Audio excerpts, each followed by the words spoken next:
We know that despotic forms of government dismiss the significance and value of individual human lives. Today, we'll explore some implications of a government's dismissal of the right to life. Brian Johnston is the Western Director of the National Right to Life Committee.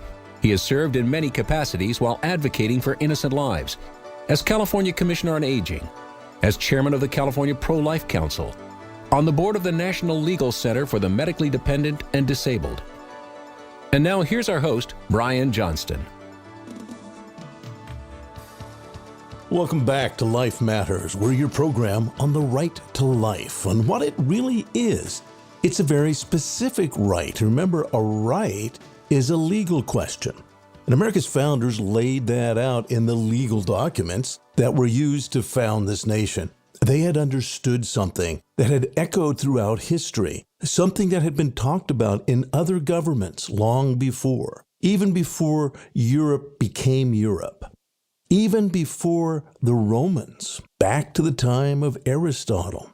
But in each of these cultural moments, wherever civilization was establishing order and law and protection for the vulnerable, the assertion that there were natural laws, higher laws, the laws of nature and of nature's God. That's what our founders appealed to. And they said it's a self-evident truth. In other words, you could look at nature, and if you really thought about it, it isn't just physics and mathematics. Those do show an ordered universe. They do show that nature has a purpose and a design. But they were asserting on a moral level that there are moral truths that everyone can recognize if they will take the time. Every society recognizes there's something wrong with lying, with stealing. There are basic issues that are self-evident on a moral level. And if just laws are truly to be just, they must reflect these higher laws. And that's what America's founders said. And they said the first and the most obvious was protecting the lives of those who couldn't protect themselves. That the job of a society, of a government, of a just law was to protect the innocent vulnerable. And the idea of innocence is very, very important. That's why we have courts. That's why we have policemen. They have to make snap decisions. Here's a bad guy. This other person is innocent and is about to be harmed. The courts and the government have empowered people to intervene to protect the innocent vulnerable. This is an important premise, and that's the premise of the right to life, that innocent human lives should be protected if you are going to live in a just government. And for this reason, governments are instituted among men to establish justice, to ensure that these things are preserved. That's why the right to life is there. And that's what we talk about. So the right to life, we often talk about abortion, and we're going to talk about abortion now. That's a human life. And before 1973, the laws of each and every state protected that human life in the womb. Now, some of those laws were different state by state. But every state, even progressive states like California, my state, but states like Massachusetts and New York and Colorado, they too had laws that protected the baby. They had limits. If it was early on, there needed to be an excuse. You've heard that litany. Well, if there's rape, incest, life of the mother, severe fetal deformity. But after 20 weeks in California, the law said you can't kill that kid. In New York, I believe it was 25 weeks. So state to state, they had different laws. But then the rest of the states, the rest of the 50 states said, that's a human baby. We don't want you to go around killing human babies. And those were the laws. They were taken away by Roe v. Wade in 1973. And again, a little selfless plug here for my book, Evil Twins, Roe and Doe, How the Supreme Court Unleashed Medical Killing. I go into depth about that decision and about the conditions of each state before Roe v. Wade and why they protected innocent babies. They had very good reasons. They had scientific reasons. They looked at objective facts. That's a human baby. And if you're going to kill that baby, you're likely going to harm the mom as you do it. All pro-life laws actually work by protecting that vulnerable mother first. We've talked about that before. RU-486, extremely dangerous. It kills the baby by attacking the mother's body. And that's true of all pro-life laws. You've got to protect the mom if you're going to protect the baby. So before Roe v. Wade, each and every state had laws protecting that child's life. And that's how our nation came to 1973 in that incredible decision. The Dobbs decision is very straightforward and simple. The Dobbs decision doesn't actually stop a single abortion. All that the Dobbs decision said is, hey, the states have the right to protect the innocent, and there is no right to an abortion anywhere in the Constitution, and particularly doctors, because what Roe did is it gave the authority of the state to decide when a life should be taken. It gave that whole authority to one person, an abortionist. The abortionist was to decide if I'm going to do this abortion or not. There was to be no regulations. The state could not punish that abortionist. And so Justice Alito in the Dobbs decision said, wait, that is not in the Constitution. We're going to give states their authority and responsibility to decide when and how to protect lives. It's incredible, folks, but we're going to spend some time talking about this. The challenge is in each and every state. And what are the laws now going to be in the wake of Dobbs? What are the state laws? What are the federal laws? But laws are critically important. And if you've been involved in this pro-life movement and you've only cared about women, that's a good thing to care about women. But it's the laws that were designed to protect them. That's what we're talking about. And now we're at a critical moment in history because we can restore those laws. We're going to spend some time in this program today talking about the wake of the Dobbs decision and what to do about it. If you want to go to the podcast page, which is at lifematters.life, we've recorded a lot of information. And episode 284 goes in depth on what the Dobbs decision really does and how it impacted each and every state and what it means for us, and in particular, what it means for the coming elections. We're going to expand on it now in this program. We're going to talk about particular states. We're going to talk about Indiana. Quickly, there was a law presented in Indiana to restrict and control abortion, but you know what? It was written by pro-abortion advocates. We're going to talk about that in Indiana and why people who understood what was going on said, wait a second, this is pretending to protect lives. But you need to know that laws can be tricky because laws are made of language. Very often on this program, we talk about life, culture, and the battle of ideas. Many of you know that I'm a big fan of language. You have to understand and listen to the language that's being used and cut through the fog to what the real meaning is. If you don't do that, you can be led astray. And anyone who's read Orwell or C.S. Lewis knows that language is incredibly dangerous in the hands of lawmakers who can use it in a slippery way.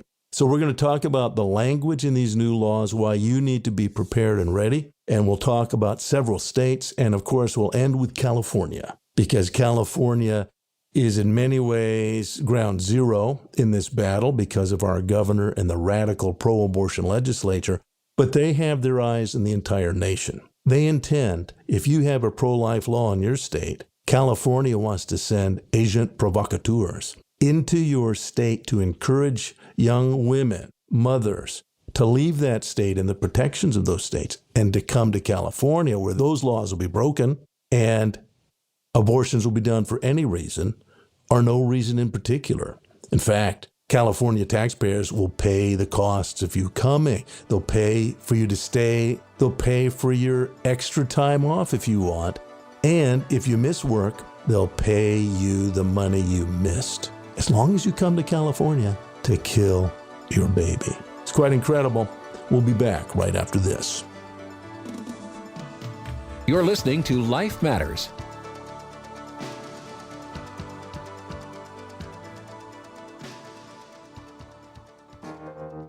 Hello, I'm Mike Lindell, CEO of MyPillow. I support this show, and I would like to offer you our biggest discounts for listening. So please go to our website, mypillow.com, and put in the promo code at the end of this message to get the biggest discounts. Again, thanks for listening, and God bless. I got a pair of my slippers from the My Pillow company. They're incredibly comfortable. I actually wear them out on errands. They're cool in the summer as well as very warm in the winter. Any My Pillow product, you can get their highest discount when you use the promo code LIFE, L-I-F-E. Very important. Go to My Pillow, any of their many products, use promo code LIFE, all caps, L-I-F-E, LIFE. So go to My Pillow, put in the promo code LIFE, and you'll get some wonderful discounts because Mike Lindell believes in you and because life matters. And now back to more Life Matters with Brian Johnston.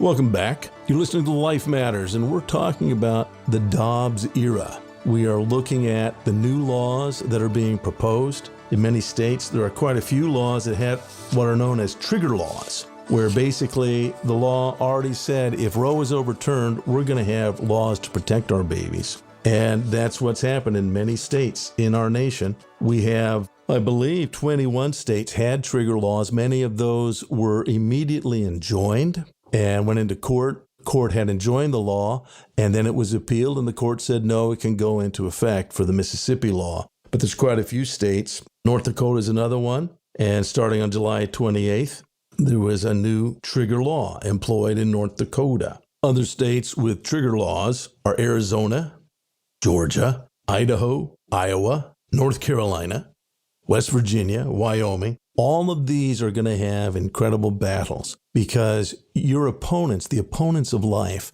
I have found are often more passionate and they're more committed. So they will challenge these laws immediately. They will also have, as I mentioned earlier, agent provocateurs that will try to reach out. They'll try to use high schools. They'll advertise. They'll try to find young pregnant women.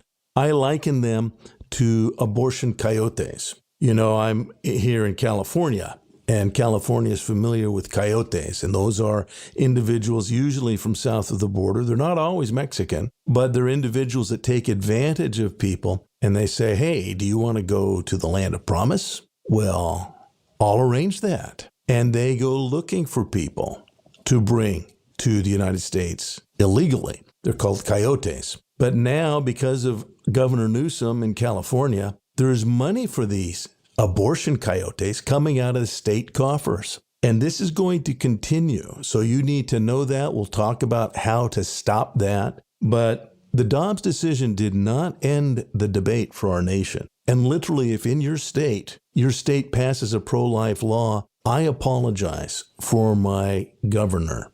I apologize for our radical state legislature that has pledged these tourist abortions for any woman anywhere that can come to California for this free abortion. They'll pay for everything, for any missed work even. They come and literally it's tourist abortions. It's a California vacation. All you have to do is make sure you kill a baby in California, and you're going to be showered with blessings from Governor Newsom. So this is a serious issue. I do want to talk now because it's important to realize language is what's used to make laws. And many of you know me. I am a big fan of language. My undergraduate degree was in comparative languages and linguistics. And many of you read C.S. Lewis. I'm a great C.S. Lewis fan. He wrote 5 feet of books. Literally, it fills up a 5-foot bookshelf. Most of his writing, if you're a Christian, you're familiar with it. It's been made popular as he was a Christian writer in England, but he was actually a professor at Oxford. So he wrote quite a bit about English literature, and some of you may find that to be dry. What I appreciate is that he also wrote not just Christian fantasies. Many know The Lion, Witch, and Wardrobe, a great, great series you should read to your kids, full of insights, but simple enough for children to understand. But he also wrote science fiction. Many of you don't know that, but he was a science fiction writer in the 40s and 50s when science fiction was just taking off. That's C.S. Lewis. He also wrote a fascinating book called The Screw Tape Letters. And in that book, it is letters written by a demon to one of his understudies, whom he calls a nephew. And Uncle Screwtape explains to the demon how to deceive human beings, how they think, how simplistic they are, and most importantly, how to use language as well as feelings to get the human being to stumble in their moral path, how to try to bring them down to hell. So C.S. Lewis in this book reveals quite a bit that I'm going to touch on now, because it's the misuse of language, and it's often intentional, that our opponents employ in order to kill other human beings. So recently, Indiana passed a bill, SB 1. As soon as they went into session, SB 1 was introduced, and it was said that it would now be a pro-life law in Indiana. It was going to protect babies. But you know what?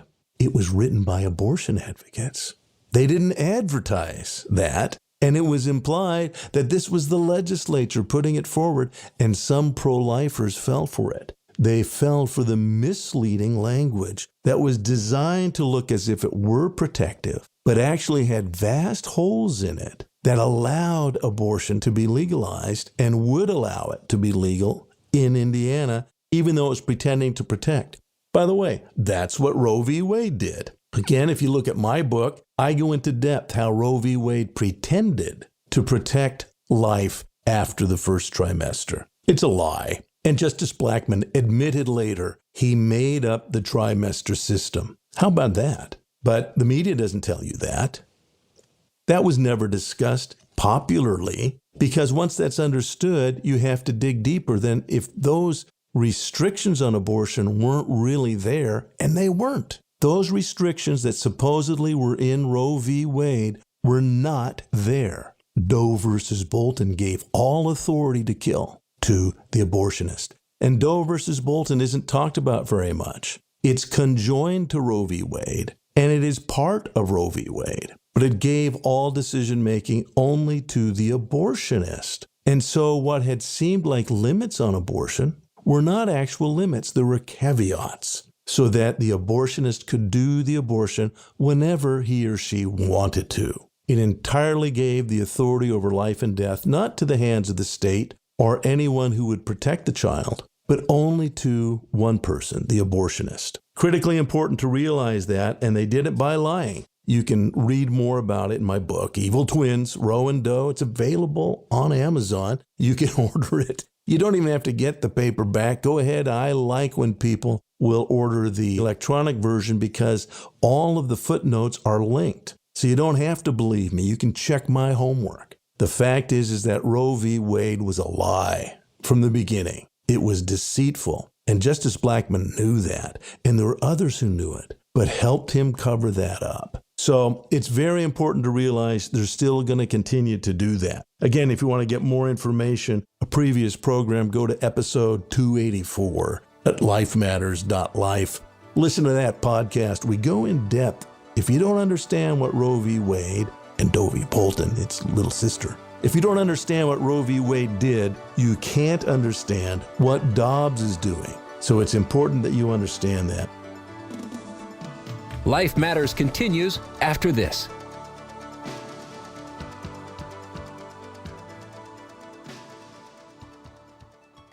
Are you willing to step up to be a lifeguard? We're asking you to consider becoming a Life Matters lifeguard.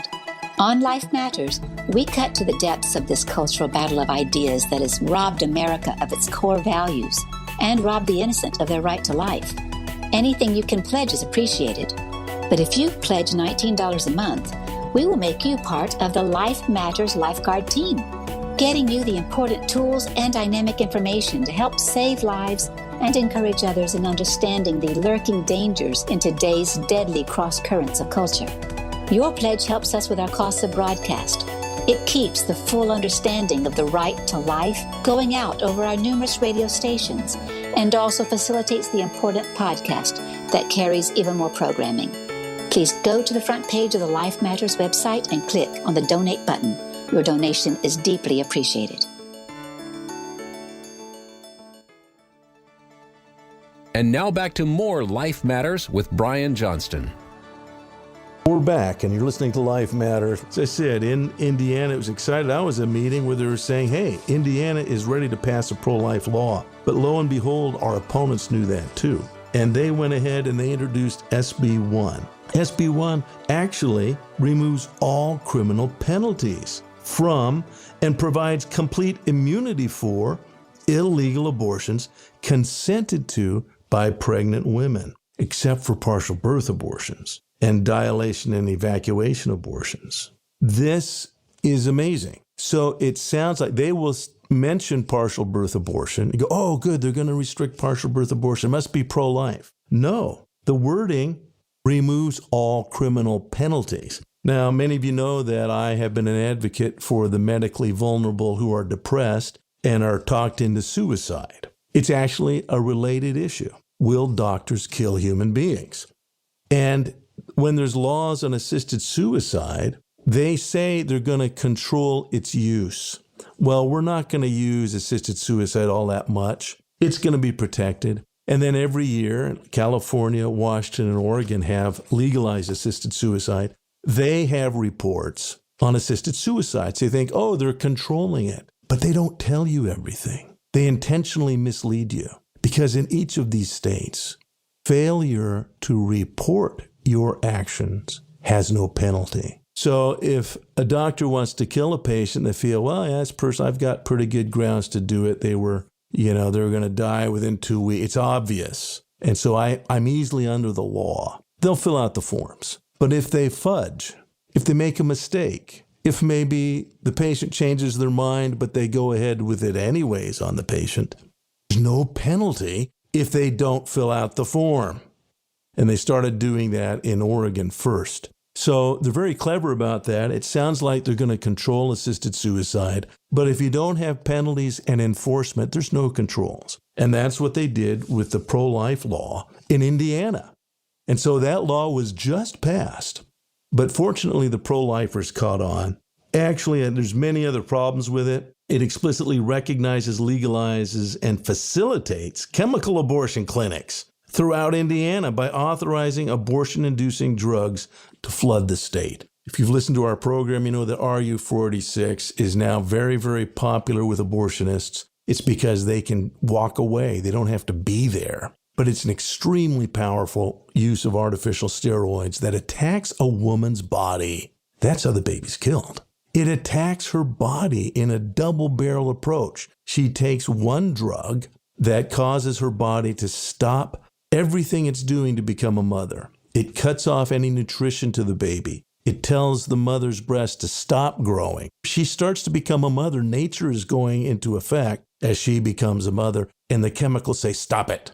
We're going to force your body to not be a mother's body. But then there's a second drug given several days later, and that forces her to expel anything in her uterus. And that, of course, includes the baby. But a lot of what's forced out is also her own blood. It's an extremely violent reaction to these artificial steroids. Often she's alone. Hopefully she gets to a bathroom when that happens. She sees what they say, the contents of the uterus. That's a baby, usually 10 weeks along. That baby is recognizable to her. It's a traumatic moment. Well, SB 1, supposedly pro-life bill in Indiana, it explicitly promotes these types of abortion. And this is where Planned Parenthood and the abortionists want to go. They just want to hand out abortions as if it was candy. And they don't want to be around. They don't care about women. Their goal is to use abortion as a tool to kill human beings. Some want to save the planet. Some have different motives. Some are doing it for racial motives. And you've seen and read about that. I can send you documentation if you doubt me. But the fact is that there's many motives behind abortionist thinking, but the goal is to kill that child at whatever cost. So it's important you understand the language that is used. So thankfully, James Bopp, Esquire, he's the attorney for National Right to Life. He lives in Indiana. And he went over this and was stunned at the deceitfulness that they were trying to get through. So the Indiana legislature did pass it in the Senate. Hopefully it'll be stopped. But you need to know this because it's coming to your state. There's a battle coming to your state. And I guarantee it's not going to be easy because Planned Parenthood, even if you elect a pro-life governor and you elect pro-life members of Congress, which I strongly recommend, Planned Parenthood wants to get to the schools and the local school boards and to let people come in to teach the kids, to lead them. And that's a decision on the school board level. So you better be ready. The laws are critically important. And unless you're involved in civics and in electing wise and good people to every aspect of government, our opponents are livid that babies can now be protected. They'll use deceit. They'll use deceitful language. And when we come back another time, we're going to spend a lot of time talking about why California is insidiously dangerous, why the laws of California are actually designed to get into your state, and why you need to know about that. And if you want, you can help us out here in California. On the fall ballot, there is Proposition 1, which even in its wording is very, very misrepresentative of what it's going to authorize. They intentionally say it's going to allow contraceptives, but contraceptives were never banned under Roe v. Wade. Again, if you want to go back to an earlier podcast, it's episode 284, where we explain that they lied about Roe v. Wade and what it did, and they're continuing now to lie about Roe v. Wade when they say they want to restore Roe v. Wade. Roe v. Wade didn't say anything about contraceptives, and yet they're pretending that it did.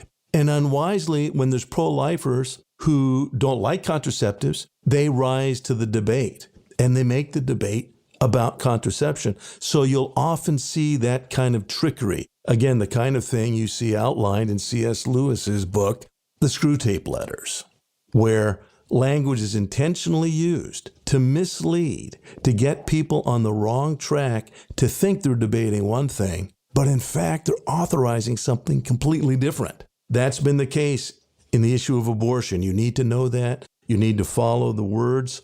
You need to listen carefully to what's been said and the real meaning. I suggest if you're not involved in your state with your local affiliate of National Right to Life, the reason I joined National Right to Life back in 1978 was because National Right to Life focused on the civic process. It's laws that are going to protect babies once again, and now we have that chance. But if you don't understand civics, and in particular the national debate, but also your state and the laws that are being introduced in your state, make sure you go to nrlc.org, look up your state affiliate, get involved with your state affiliate and with the local chapters of National Right to Life so you can be effective in your own community, in your state, and in the national elections, because these elections are going to have a dramatic impact on whether or not we can protect innocent human lives.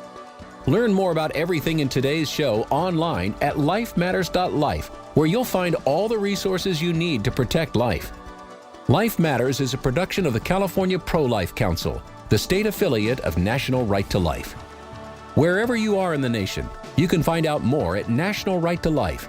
You can find vital pro-life information and also find the access to your state and local Right to Life affiliate. Get informed and get involved.